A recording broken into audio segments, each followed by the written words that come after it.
নমস্কার, আমি বৃষ্টি। কেমন আছো সবাই? আশা করছি সবাই অনেক ভালো আছো, আর আমরাও কিন্তু বেশ ভালো আছি। আমার নতুন আরও একটা ভিডিওতে তোমাদের সকলকে জানাই অনেক স্বাগত। সকাল সকাল কিন্তু ওই যে মাছওয়ালা কাকু কিন্তু চলে এসেছে বাবার বাড়িতে। জানো তো, একদিন ছাড় ছাড় মাছ নেওয়া হয়, আর এই কাকুটাই হচ্ছে মাছটা দিয়ে যায়। তো তার জন্যই হচ্ছে সকালবেলা মাছটা নেওয়া হচ্ছে। কারণ হচ্ছে শীতলা মায়ের পুজো আছে। তো আমাদের শীতলা মায়ের এখানে যে পুজোটা হয় না, সেখানে চাঁদা, তারপর চাল, কাঠ, এগুলো সমস্ত কিছু দিয়ে আসতে হয়। তো ওনারাই হচ্ছে রান্না বান্না সমস্ত কিছু, মায়ের পুজো হয়, অনুষ্ঠান হয়, তো এরকমটাই হয়। তো তার জন্য মা কী করে যে মাছটা নিয়ে নেয়। তো যেহেতু আরও অনেকেই তো আসবে, আর ওখান থেকে প্রায় বলতে পারো 6 পিস মতো মাছ দেয়। তো সেই 6 পিস মাছে নিশ্চয়ই আর পুরো এতজন যে আসবে তাদেরকে নিশ্চয়ই দেওয়া হবে না। তো তাই জন্যই মাছটা হচ্ছে কিনছে। আর এই যে একটা বড় সাইজের মাছটাই নেওয়া হয়েছে, যেহেতু বাবার বাড়িতে প্রায় আজকে 2 বছর 3 বছর ধরে এই কাকুটার কাছ থেকে মাছটা নেওয়া হয় একদিন ছাড় ছাড়। তো সেই জন্য না কাকু মাঝে মধ্যেই হচ্ছে তোমার একটা দুটো মাছ দিয়ে যায়। যেমন এই যে 2টো বাটা মাছ দিয়েছে। তো তার জন্যই হচ্ছে আমি বলছিলাম যে যে তুমি আমি আছি বলে কি 2টো মাছ দিয়ে গেলে? বললো যে হ্যাঁ, তোর একটা আর হচ্ছে তোর বাবার একটা। তো যাই হোক, সেই জন্যই হচ্ছে মাছটা নেওয়া হলো। তো কত টাকা কী দাম আমি অতটা জানি না, তবে এটা কিন্তু রুই মাছ। তো বেশ একদম টাটকা ফ্রেশ। তো এই আজকের ওয়েদারটা দেখেছো কেমন মেঘলা মেঘলা ওয়েদার না? এখন ঘড়িতেও বাজে কটা জানো? সকাল 6:30। তো যাই হোক, ঘুম থেকে আজকে কিন্তু একটু তাড়াতাড়ি উঠে পড়েছি, ঘুমটা ধরছিল না, ভালো লাগছিল না। তো এই যে মা এদিকে কিন্তু মাছটা কাটতে বসে পড়েছে। আর এই যে দেখতে পাচ্ছ কলতলাটা কিন্তু পুরোটা হয়নি। তো একটা খুঁটি হচ্ছে তোমার, যে খুঁটির কাছে যে একটা কাঠ থাকে না, সেই কাঠমাটা ছিল না। আর 2টো বা 3টে মতো এরকম স্ক্রু বা কী ঠিক বলে আমি ঠিক জানি না, তো ওইগুলো ছিল না। তো যাই হোক, মায়ের কিন্তু এদিকে মাছ কাটা হয়ে গেছে। মায়ের কাছ থেকে মাছ কাটাটা একটুখানি দেখছিলাম, কারণ আমি জানো তো একদম মাছ কাটতে পারি না। যেহেতু আমি বাইরে থাকি, তো সেখানে মাছটা কেটেই দেয়। আর হচ্ছে কি বলো তো, শ্বশুর বাড়িতে গেলেও শ্বশুর বাড়িতেও হচ্ছে কিন্তু শ্বশুরমশাই বা ও দুজনেই কিন্তু মাছ থেকে, বাজার থেকে মাছটা কেটেই নিয়ে আসে। তো সেইভাবে আমার আর মাছ কাটাও হয় না, আর আমি কোনোদিনও শিখেই উঠতে পারলাম না। তো যাই হোক, এদিকে কিন্তু দেখতেই পাচ্ছ বৃষ্টি শুরু হয়ে গেছে। কি পরিমাণ যে বৃষ্টি হচ্ছে সে আর কি বলবো। ওইদিকে কিন্তু শীতলা মায়ের পুজোও শুরু হয়ে গেছে। আর এই ভিডিওটা কবে বানাচ্ছি জানো তো? সেই দিন বিকেলবেলাই হচ্ছে বানিয়েছিলাম। তো সেই দিন থেকে এতটা পরিমাণে বৃষ্টি যে হচ্ছে কি আর বলবো। কি আবার গোটা গ্রামের হচ্ছে ঝোল ভাত দেওয়া হবে। তো সেটার আনন্দেই আমি ভাবলাম যে একটুখানি ওইখানে যাব, ঝোল ভাতের অনুষ্ঠানে ওইখানে মন্দিরে যাব, বেশ সবার সঙ্গে একটুখানি দেখা হবে। সে কি আর হয়, দেখা যাক কাল পর্যন্ত কি হয়। চলো, এখন হচ্ছে বৃষ্টিটা পড়ছে, কত সুন্দর লাগছে, ঠান্ডা ঠান্ডা ওয়েদার। পরের দিন সকালবেলা থেকে আবারও ভিডিওটা শুরু করে দিয়েছি। বাইরে ওইদিকে কিন্তু এখনও পর্যন্ত বৃষ্টি পড়ছে গো। তো মা এদিকে সকাল সকাল পরোটা বানিয়েছে, আর করেছে আলু ভাজা, তরকারিও আছে। আমি বললাম তরকারি দিয়ে খাবো না, আলু ভাজা মিষ্টি এইগুলো দিয়েই খেয়ে নিব। তো শ্বশুরমশাই শাশুড়ি মাকে এদেরকে কিন্তু ডেকেছিল মা বাবা দুজন মিলেই। তো তারপরে হচ্ছে মামাকে বলেছিল, দিদি জামাইবাবুকে বলেছিল, ওরাও আসতে পারছে না কারণ ওই যে বৃষ্টির জন্য। আমার শ্বশুরমশাই গেছে কলকাতা কাজের সূত্রে, আর শাশুড়ি মা আছে, তবে বাড়িতে আছে, তবে জানি না যে আসবে কি না। তো এই যে ছোটো মামা চলে এসছে। এখন হচ্ছে আমরা সবাই মিলে যাচ্ছি। এই যে বাইরে পড়ছে বৃষ্টি, এখন বাজে 11:25। মামা আগে যাচ্ছে, সঙ্গে ছাতা। আমাদের এখানে ক্লাবেও দিতে হবে, মানে দেওয়া যেতে পারে, না হলে হচ্ছে আমাদের ওখানেও যেতে হবে। তার মধ্যে এখন মায়ের মন্দিরে, তার মধ্যে এখন কি হয়। চলো এখন রাস্তা পর্যন্ত যাই, মানে আমাদের বাড়ির সামনে। তো দেখতে থাকো। আমি একটা শাড়ি পরবো বলে বের করে রেখেছিলাম কাল। এই বৃষ্টি ওয়েদারে শাড়ি আর পরিনি, তাই এই জামাটাই হচ্ছে মা কেচে ধুয়ে হচ্ছে আলমারির মধ্যে রেখে দিয়েছিলাম, সেটাই হচ্ছে পরেছি। কারণ শাড়ি এই কাদার মধ্যে পরলে অবস্থা। এখন ছাতা ফুটিয়ে যাই। আমার এই যে বাড়ির রাস্তাতে এই বাবা হচ্ছে মোরাম গুটি, তারপরে নতুন হচ্ছে মাটিটা ফেলেছে। তো খুব একটা যে কাদা কিন্তু তা কিন্তু নয়, ওই অল্প একটু একটু। বৃষ্টির দিনে একটুখানি কাদা জল এগুলো তো গ্রামের মধ্যে তো হবেই হবে, তাই না? তো যাই হোক, শাশুড়ি মাকে কল করে বললাম যদি বৃষ্টি কমে তাহলে কিন্তু বেরিয়ে আসো, না হলে কিন্তু বাবা গিয়ে প্রসাদ দিয়ে আসবে।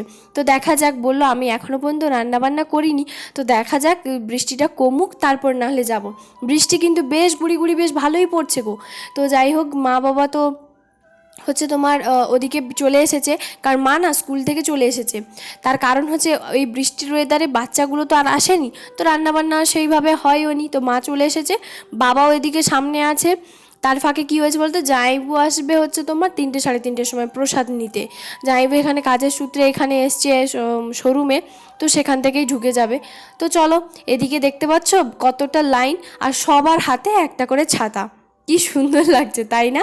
আর এই যে এত বড় একটা গাড়িতে, সেই গাড়িতে করে প্রসাদ সমস্ত কিছু আছে। আর ছোটো মামা একমাত্র রেনকোটটা পরে নিয়েছে। তো ছোটো মামা ভেবেছে আমাদেরকে ওইখানে যেতে হতো, ওই মন্দিরের কাছে, ওই 5-10 মিনিট মতন হেঁটে যেতে হতো। সেখানে গেলে হয়তো আরও হয়তো অনেকেই দেখতে পেতে। এখন তবু অনেকেই, আমার যে এখানকার যে পাড়াতে যতজনের বাড়ি আছে ততজনে এইখানেই হচ্ছে দেওয়া হবে। আর প্রত্যেকটা জায়গায় এরিয়াতে এক একটা হচ্ছে তোমার গাড়ি গেছে, ওখান থেকেই হচ্ছে প্রত্যেককেই প্রসাদটা দেওয়া হচ্ছে। এইরকম ব্যবস্থা করা হয়েছে, কি আর করা যাবে। না হলে তো ওই মন্দিরে সামনে হচ্ছে সব অনেক বড় জায়গা ছিল, ওখানেই হচ্ছে সবাই বেলা বাটি গামলা নিয়ে হচ্ছে তোমার চলে যেতাম। কি আনন্দ লাগতো, কি মজা হতো। তবে সব মাটি হয়ে গেল এই বৃষ্টির জন্য। যদিও বা আমার নামটা বৃষ্টি, তবে কি আর করব বলো। আমাকে তো সবাই এখানে প্রচণ্ড পরিমাণে আর কি মজা করছে যে তুই আগে শ্বশুরবাড়ি যা, তোর জন্যই বৃষ্টি হচ্ছে, এইভাবে সবাই মজা করছিল। নাহলে তুই বাড়ি যা, তো এইভাবে মজা করছিল। আমি বললাম ঠিক আছে, তোমরা বলেই যাও। আজকে 4 দিন আগে থেকে ভেবে রাখলাম লাল রঙের একটা শাড়ি পরবো, সঙ্গে সবুজ রঙের একটা ব্লাউজ পরবো, বের করে রাখলাম। কি আর হলো দেখো। এই যে বলে না, আগে থেকে ভাবলে কোনো কিছুই আর হয় না। তবে এই ভাবনাটাও যে আমার ভুল ছিল তা কিন্তু নয়। কোনো বছর জানো তো এরকম বৃষ্টিটা হয়নি গো। প্রত্যেক বছরই আমরা সেই প্রসাদ নিতে যেতাম। সে যে কি আনন্দ সেটা কি আর বলবো।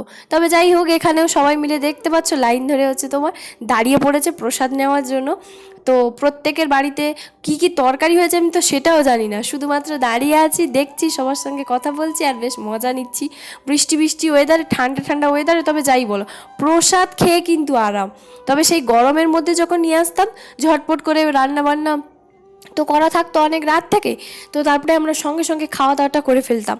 তো সেই খাবারটা আবার রাতে যদি খেতাম না, তাহলে একটুখানি নষ্ট হয়ে যেত। সবার বাড়িতে তো আর ফ্রিজ থাকে না, তো এই হতো। তবে এই ঠান্ডা ওয়েদারে কিন্তু প্রসাদ জাস্ট দারুণ, তাই না? এবছর ঝোল ভাতটা পুরো গ্রামের মধ্যে হচ্ছে। প্রতি বছর 2টো করে ভাগ হতো। তো সেই 2টো ভাগের মধ্যে বাবার বাড়িতে সবচেয়ে কম যেটা সংখ্যক মানুষ যারা থাকতো সেই ভাগে থাকতো, আর যারা হচ্ছে কিছুজন তারা কিন্তু বড় ভাগে থাকতো। তো সেটা কোনো ব্যাপার নয়, কিন্তু কি জানো তো, আমাদেরকে দিতে হয়েছে 600 টাকা, মানে বাবার বাড়িতে দিতে হয়েছে 600 টাকা, 10 কেজি কাঠ, আর হচ্ছে তোমার 2-3 কেজি মতন চাল। এইটা আমি অতদূর জানি। আর ওদেরকে দিতে হয়েছে 700 টাকা, আর হচ্ছে তোমার 10 কেজি চাল, আর 3 কেজি না 4 কেজি করে চাল। মানে ওদেরকে একটু বেশি দিতে হচ্ছে কেন, আমাদের নাকি এই টাকাটা নাকি একটু বেশি আছে, জমা বেশি আছে। তো সেই ব্যাপারে অত কিছু আমি গ্রামের মধ্যে তো জানি না, এইটুকুনি মা বাবার মুখ থেকে শুনেছিলাম, আর এখানে সবার মুখ থেকে শুনছিলাম, তাই তোমাদের সঙ্গে একটুখানি শেয়ার করে দিলাম। তো প্যাকেট প্যাকেট ভাগ করে না 5টা কি 6টা মতন তরকারি হয়েছে, সেই তরকারিগুলো ভাগ করে ওরা নাকি নিয়ে এসছে। আর প্রসাদটা গামলাতে এরকম বড় যে ডেকচিগুলো হয় না, সেইগুলোর মধ্যে ঢেলে ঢেলে নিয়ে এসছে। তো এই যে দেখতে পাচ্ছ সবার গামলাতে গামলাতে চলে আছে। বাবা এই যে গামছা মাথায় দাঁড়িয়ে আছে, বাবাকে বলছি ছাতা নাও, ছাতা নিচ্ছে না। মা ওইখানে সাইডে দাঁড়িয়ে আছে। তো শেষমেশ দেখবে মায়ের অবস্থাটা, মা বলছে যে আমি ছাতা নিব না, তুই নে। তো আমিও একটা ঘর থেকে ছাতা নিয়ে এসেছি, বাবা বলছে তুমি একদম ঠান্ডা লাগাও না, আর নিজে এদিকে ঠান্ডা লাগিয়ে বসে আছে। তো যাই হোক, এই যে দেখো আমার মায়ের কাণ্ডটা, তো সব কিছু একসঙ্গে হচ্ছে তোমার নিয়ে নিয়েছে, মানে প্রত্যেকটা ভাগ ভাগ প্যাকেট করা আছে। চলো বাড়ি গিয়ে তোমাদের সঙ্গে দেখাচ্ছি। আমি যেহেতু অনেকটাই লম্বা মায়ের কাছ থেকে, তো সেই জন্য এইভাবে করে ভিডিওটা করেছি। এইখানে কাকু বলছে তুই বল ভিডিওতে যে তোর মা কেমন করে নিয়ে যাচ্ছে, তো সেটা আর বলা হয়নি, ওই রকম হাসাহাসি করছিলাম। তো এই রাস্তাটা হচ্ছে পুরোটাই আমাদের রাস্তা। তো চলো বাড়ি যাই, তারপরে দেখছি। আমি যদি চোখটা যদি রাস্তার দিকে না দিই না, তাহলে দুম করে এমন করে পড়বো, আর এই বৃষ্টির দেওয়া মধ্যে। হচ্ছে, হয়ে গেছে, এখন হচ্ছে যাচ্ছি। তো এই বাড়ির সামনে হচ্ছে তোমার দিয়ে দিলাম, প্রত্যেকের বাড়ির সামনে হচ্ছে তোমার গেছিলো, প্রত্যেকের বাড়ির সামনেই দেওয়া হয়েছে। মা কিন্তু এসে সমস্ত কিছু বের করে এই যে ঢেলে রেখে দিয়েছে। এখানে আছে আলু পটলের তরকারি, এখানে আছে চচ্চড়ি, আর ওইদিকে আছে হচ্ছে তোমার ঘন্ট আছে, তারপরে আরও হচ্ছে মাছের ঝোল আছে। এই যে বললাম 6 পিস করে মাছ দিয়েছে। তো এবারে রান্নাবান্না না সত্যি বলছি সবাই বলছে অতটাও ভালো হয়নি জানো তো। হয়তো এই বৃষ্টির ওয়েদারে, যেহেতু রাত থেকে তো বৃষ্টিটা পড়ছিল, কী আর করা যাবে। আমার তো ভাই প্রসাদ প্রসাদ, ঝোল বাদক প্রসাদক যাই হোক, সঙ্গে সঙ্গে মাকে বলছি তুমি তাড়াতাড়ি বের করো আর আমাকে আর বাবাকে খেতে দিয়ে দাও। তো বাবা প্রথমে বলল কি জানো তো, এটাতে বড় গামলাটার মধ্যে সবচেয়ে বেশি ঘন্টটা আছে, তবে এবারে সব পরিমাণটাও বেশি।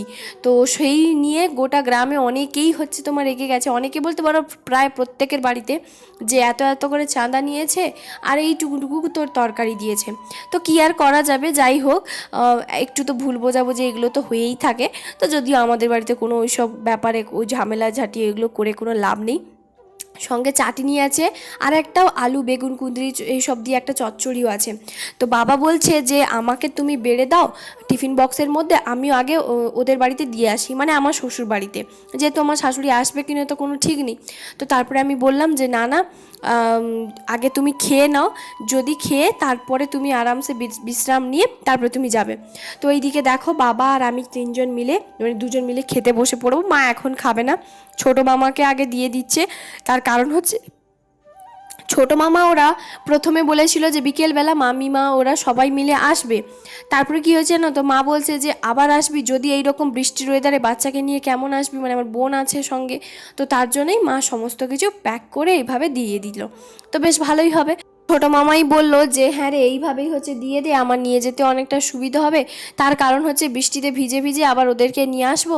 তো যাই হোক, সেই জন্য এই যে এখন হচ্ছে সাড়ে বারোটাও মনে হয় বাজেনি। তো তারও আগে হচ্ছে তোমার প্রসাদটা যেহেতু দিয়ে দিয়েছে, কারণ দেওয়ার ঝামেলাটা কিন্তু অতটাও ছিল না, প্রসাদটা দিয়ে দিয়েছে। তারপরেই হচ্ছে তরকারিগুলো তো প্যাকেট প্যাকেট করাই আছে, ওইগুলো তো 5-6টা ঠোঙ্গাতে ওইগুলো তো দিয়ে দিয়েছে। তো বাবা না এদিকে কলা পাতা কাটছে। আমি বাবাকে বললাম যে কলা পাতাতে কাটো না, কলা পাতাতেই মানে প্রসাদটা খাবো। তো সেই জন্য এই যে কলা পাতা হচ্ছে বাবা কাটছে। আর এই যে পুরো কলা গাছ যতগুলো দেখছো সবগুলো কিন্তু আমার বাবার বাড়িতে। একবার জানো তো, একবার নয় অনেকবার এখনও হয়েছে। আগের বার তো বিশাল বড় একটা কাঁদি হচ্ছে আমি এখানে নিয়ে এসেছিলাম, মানে আমি যেখানে থাকি সেখান পর্যন্ত নিয়ে এসেছিলাম। তো একটা ব্যাগের মধ্যে, জানো তো কাঁঠালি কলা, মানে কাঁঠালি কলা তো হচ্ছে বাজারে হচ্ছে দাম প্রচুর পরিমাণে থাকে। তো তার জন্য বাবা বলেছিল যে একটা বড় কাঁধি হচ্ছে তোমার নিয়ে যাও। তো এবারে হয়েছে হনুমানকে শুধুমাত্র ভয়, গ্রামের দিকে তো প্রচুর হনুমান থাকে। তো যাই হোক, এদিকে হচ্ছে খেতে বসে পড়েছি আমি আর বাবা। তো দুজন মিলে, মা এখন বলছে খাবে না, মাকে প্রথমে বললাম তুমিও খেয়ে নাও ওই যে পাতাটা আছে। তো বাবা এদিকে সুন্দর করে থালাটা হচ্ছে দিয়ে দিয়েছে। আর এখানে না ঝটপট মনে হচ্ছে যেন খেয়ে ফেলি, আমার তো ভীষণ ভালো লাগে যেন প্রসাদ ঝোল ভাত ভীষণ ভালো লাগে। বাড়িতেও কিন্তু মা তো মাছের ঝোল সকালবেলায় রান্না করে রেখে দিয়ে গেছিলো, ওই যে কালকে যে 1.5 কেজি মতন মাছটা নেওয়া হয়েছে সেই মাছটা। আমার একটা অভ্যেস কি জানো, সেই ছোট্টবেলা থেকে, যেহেতু এই পুজোটা তো আজকে দেশের পুজো, তো অনেক বছর ধরেই চলে আসছে, সেই ছোট্টবেলা থেকে আমি কিন্তু ওই ঠাকুরের যে ঝোল ভাতের যে মাছটা, সেই মাছটা দিয়েই হচ্ছে তোমার ভাতটা খাবো। আমি কিন্তু বাড়ির ওই ঝোল ভাত, মানে বাড়ির যে মাছটা সেই মাছের ঝোলটা দিয়ে ভাত খাই না। এটা আমার একটা বলতে পারো ভালো অভ্যেস, খারাপ অভ্যেস যাই হোক। তো মা সেই জন্য আমাকে তো দিবেই, তো দিয়েও দিয়েছে, কারণ মা জানে তো বলতে হয় না। তো সেই জন্য আর প্রত্যেকের বাড়িতে না, যাদের যাদের বাড়িতে যাবে তাদের বাড়িতে 1 পিস করে হচ্ছে তোরে যে মাছটা, তো সেটাও একটু একটু করে দেওয়া হবে, যেহেতু ঠাকুরের যেহেতু ঝোল ভাত, তো সেই জন্য। তো যাই হোক, খেতে জাস্ট দারুণ হয়েছে, আমার তো ওরকম কোনো কিছুই মনে হয়নি, তবে ঝোলটা না একটুখানি কেমন জানি হয়েছে। তো যাই হোক, ঘন্ট আমার তো ভীষণ প্রিয়। এখন কিন্তু খেতে বসে পড়েছি। তারপরে এই যে দেখো, মাকে বললাম তুমি একটুখানি ভিডিও করে দাও, তো আমি আর বাবা দুজন মিলে যে খেতে বসে পড়েছি। কলা পাতা দিয়ে যে কতদিন পর হচ্ছে তোমার খেলাম, তার আর কি বলবো, ভীষণ ভালো লাগে। আর ওই দিকে দেখো বাবা ওইদিকে কি দেখছে, দাঁড়াও দেখাচ্ছি। আমার শাশুড়ি এসছে, এই বৃষ্টির মধ্যে, হালকা হালকা বৃষ্টি পড়ছে তার মধ্যে চলে এসেছে। তো সেই জন্য, আর এই যে আমি বললাম যে তুমি, মানে বাবা যদি বেরিয়ে যেত, আমার শাশুড়ি এসছে অন্য রাস্তা দিয়ে, বাবা যদি বেরিয়ে যেত না, তাহলে বাবা প্রসাদ ব্যাগ নিয়ে আবার ঘুরে আসতে হতো। তো যাই হোক, এদিকে হচ্ছে একটু প্রণাম পর্ব এইগুলো হচ্ছে, মা প্রণাম করে নিয়েছিল প্রথমে। তারপরে এই যে উনি ওই কথাটাই বলছিলেন যে আমি এই রাস্তা দিয়ে একজনের সাইকেলে চলে এসেছি। আমি বললাম ভাগ্যিস তুমি এই রাস্তা দিয়ে এসছো, আর মা বাবাকে হচ্ছে আমি খেতে বসিয়ে দিয়েছি, নাহলে যে আজকে কী হতো তার তো কোনো ঠিক ঠিকানা নেই। যাই হোক, অনেক দিন পর, প্রায় বলতে পারো 1.5 বছর পর আমার শাশুড়ি কিন্তু বাড়ি এসছে। তো বাবার বাড়িতে যেহেতু 1.5 বছর পর এলো, তো তার জন্যই হচ্ছে রং টং করা আছে, তো সেগুলো একটুখানি দেখছিল। রান্নাঘরটা যেহেতু প্রথমে এই সামনেই ছিল, তারপর ওদিকে পেছনে একদম 3টে ঘর একদম পরপর করে দেওয়া হয়েছে। তো তার জন্য আর এদিকে জানো তো মা একটা সুতির শাড়ি নতুন বের করছে, কারণ শাশুড়িকে পরতে দেবে বলে, তার জন্য। তো যাই হোক বন্ধুরা, আজকের ভিডিওটা এখানে শেষ করছি। কালকের ভিডিওটা কিন্তু আরও ভালো আসবে। কালকের ভিডিওর জন্য অপেক্ষা করবে, কালকে কি কি করছি না করছি সবটাই শেয়ার করবে।